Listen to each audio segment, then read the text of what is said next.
সাইদি সাহেবের মরণে 200 থেকে 200 মানুষ জীবন দিছে, অথচ উনি কোন দলের চেয়ারম্যানও না, কোন দলের বড় কোন লিডারও না, একজন কোরআনের পাখি। ঠিক না ভাই? ঠিক। আর এত বড় নেতা চলে গেল, একটা মশাও মরেছি কিনা কি জানি। 298 বছর পর একজন প্রধানমন্ত্রীর ফাঁসি হলো পৃথিবীতে, সারা ওয়ার্ল্ডে আজকের দিন থেকে 298 বছর আগে একজন প্রধানমন্ত্রীর ফাঁসি হয়েছিল। আর এই প্রায় 300 বছর পরে এই বাংলাদেশে আল্লাহ যে হক্কের হাকিম, আল্লাহ কি হক্কের হাকিম বোঝা যায়? হ্যাঁ, এত বড় দুঃসাহস, এত বড় পদক্ষেপ, এটা গোটা পৃথিবীকে ঝাঁকুনি দিয়েছে ইনশাআল্লাহ।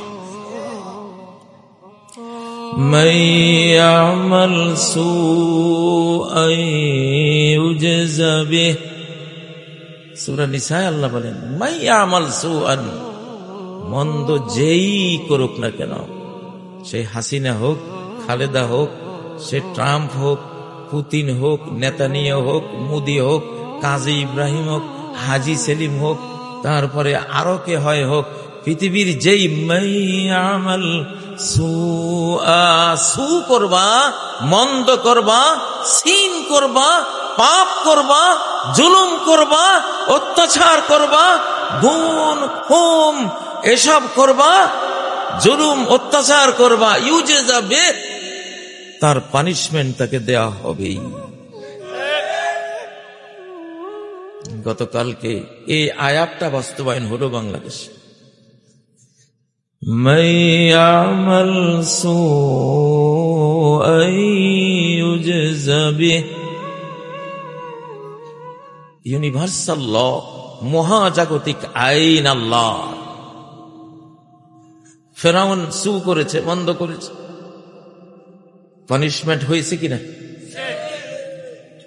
নমরুদ সু করেছে, পানিশমেন্ট পেয়েছে কিনা?